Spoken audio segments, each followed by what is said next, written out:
Welcome to Drucker Forum TV. It's wonderful to be back. And I am delighted. I'm Mary Meaney. I'm a social entrepreneur and a board member, and I'm delighted to be back with an amazing guest speaker today. Lina Žemaitytė-Kirkman is a digital well-being expert and the CEO of ROCKIT, which is a fintech at the hub of the fintech innovation and sustainability agenda in Lithuania and more broadly across Europe. So, Lina, we are thrilled to have you today on Drucker Forum TV. Thank you. I'm thrilled to be here. Why don't you start by telling us a little bit more about your background? You've done so many fascinating things. Okay, thank you.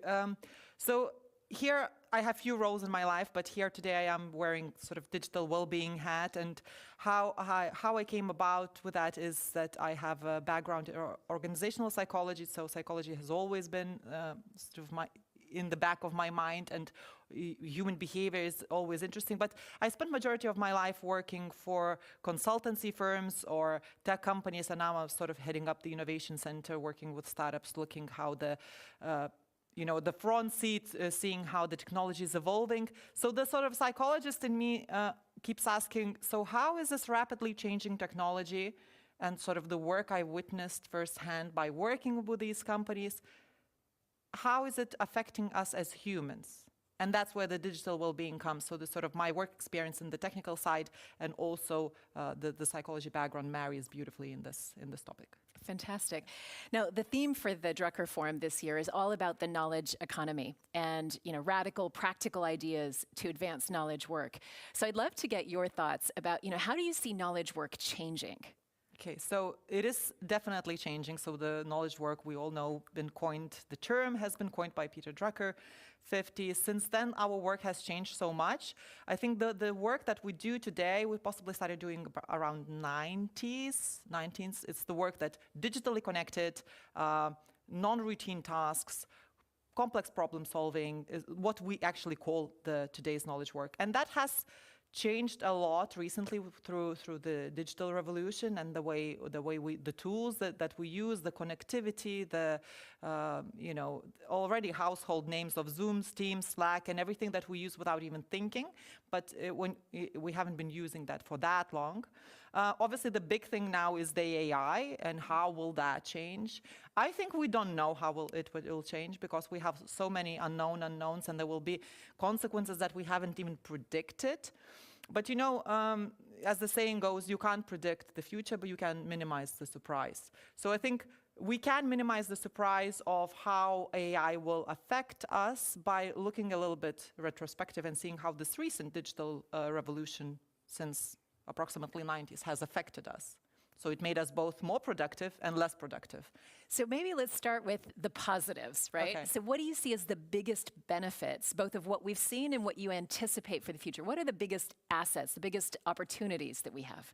Okay, so the biggest benefit so far from knowledge work perspective, the person that works in the office every day, is obviously the vast access to knowledge, information, data, increased and sped up decision-making, increased connectivity, speed of communication, ability to work, cross countries, cross continents, cross time zones, asynchronous work, flexibility of work. It's all the things that we feel firsthand.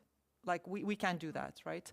And the fact that people can watch us from comfort of their homes while we're here in Peter Drucker Forum at Vienna is also the benefit of this digital revolution, right, that we had. That obviously comes with a cost, because there's always a dark side to the moon. Yep. So let's hear about the dark side. What are the biggest challenges, the biggest costs that we're paying? Okay, so there has been research done on our attention, and possibly that's the biggest one. It's the attention, how much time we spend on one given thing. And anecdotally, talking to people say, oh yeah, I feel my attention going because I can't read books anymore. Like I read a chapter and I start fidgeting around looking for something to do. So the research says, the Gloria Mark has been doing the research in the office, observing knowledge workers in their natural habitat, so to speak. She noticed that in the last 20 years, the attention span has actually shifted from 2.5 minutes to 47 seconds. Wow, right? And dramatic reduction. It's dramatic reduction as as a society, we have shrinking attention spans. Actually, the movie frames are shorter and faster.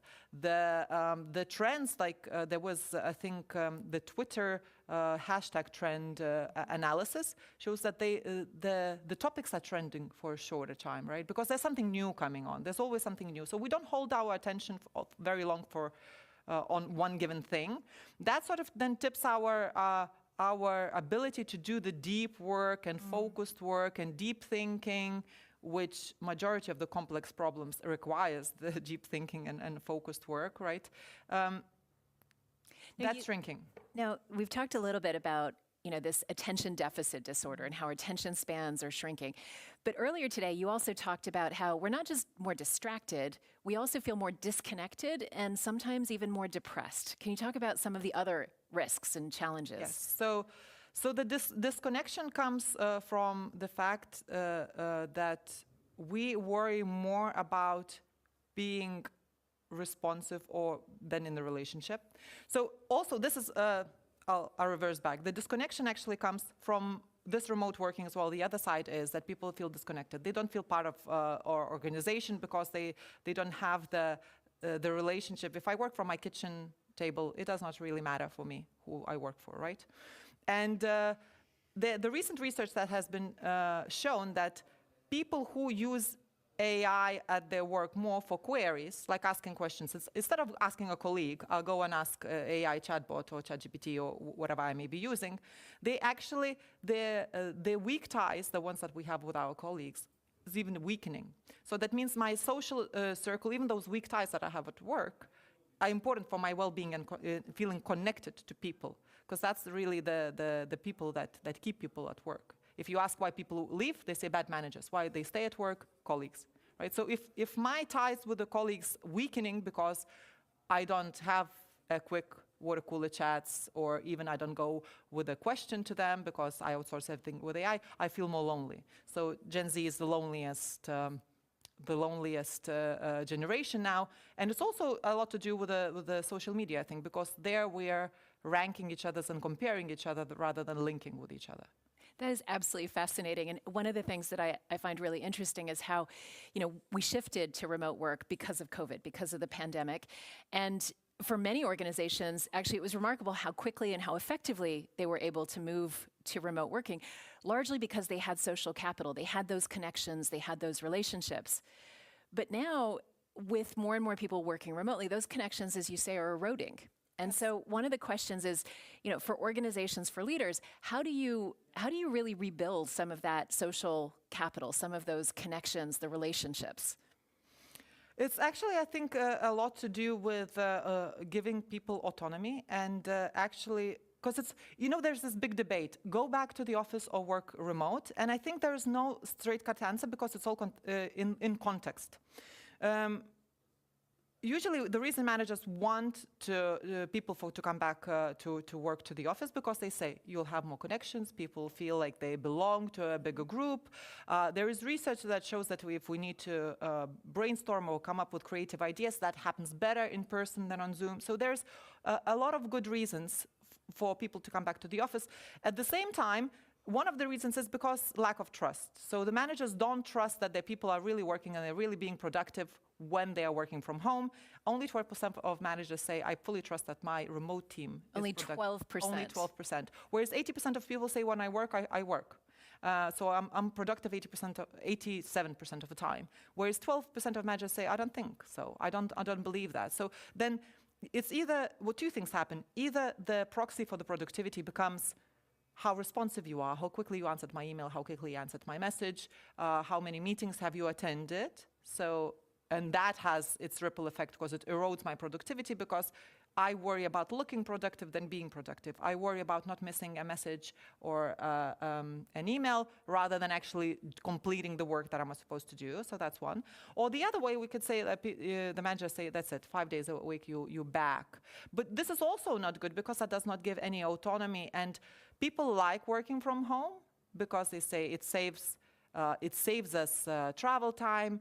I can be a bit more flexible maybe with the care that I have to do at home. But even though the biggest distractions at home are not personal, it's not our kids, dogs, fridge, or whatever it may be. Actually, the biggest distractions of working from home, it's the ad hoc, those quick ad hoc questions that we receive from people that are not here. So I think it's as everywhere, it's the balance, it's the middle way, it's letting people to have a bit autonomy of when do I focus, am I collaborating, when is the good time to come to the office, and just sort of have a mutual agreement over that. So it does take work, because it involves, empathy, talking, hearing, and all of those things. Absolutely. Now, Lina, you are a digital well-being expert, and we've talked a little bit about, some advice that you have, being more intentional about when and how you go into the office and build connections. I'd love to just get your advice, maybe first for individuals, and then also for leaders of organizations. So for individuals, what would you recommend to encourage and enhance digital well-being in a time when more and more people are distracted, disconnected, and depressed? Okay, so we know that technology is built the way to get our attention. So that's a fact, because attention is a scarcity. So there's two things. First of all, understand that your attention is really the thing that you need to look after and guard it. We all know when our most productive time is. For 80% of people, it's usually the first part of a day. We're all different, but you know when it's your most important time. So guard it in your calendar and actually don't allow anything to come in. Inform your colleagues, this is my deep work, don't disturb me, only call me if something's on fire, that's it. The other thing is, I would say, stop treating yourself as a computer. And that's what happens is we ourselves and organizations, we treat ourselves as computers. We even ask people to multitask, which is only computers can do. Only 2% of people can multitask. For the rest of us, it's horrible thing to do. Deeply unproductive. There are huge switching costs. Exactly. So stop treating yourself as a computer. Work on your, as I say, human intelligence. And human intelligence, we are cyclical. We have cycles when we're productive and we cycles when we're not as productive. Normalize breaks, normalize focus time. I would say maybe one of the good productivity KPIs for organizations could be, how much time did I spend on focused work? Okay? So not how many emails I sent or what I produced, but what's the time that I actually could have gone deep into something?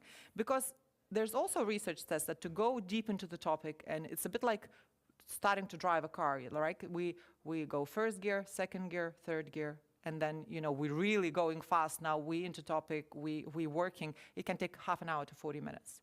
So if I'm distracted every 20 minutes, I will never get into that really most productive get-going phase. So stop treating yourself as a computer, give yourself a break, and guard your attention. Fantastic. Thank you. Some really practical and helpful tips for this age of digital distraction and disruption. Lina, we're almost out of time. Let me just ask you, is there one final thought or one piece of advice that you would offer to everyone watching Drucker Forum TV? I would say we can start training our attention by reading. So you can start by reading 5 pages of book with your phone in the other room and just observe yourself how you feel and increase that over time. So if you don't like meditating, which is the formal way of training attention, you can read. So that's a quick little tip.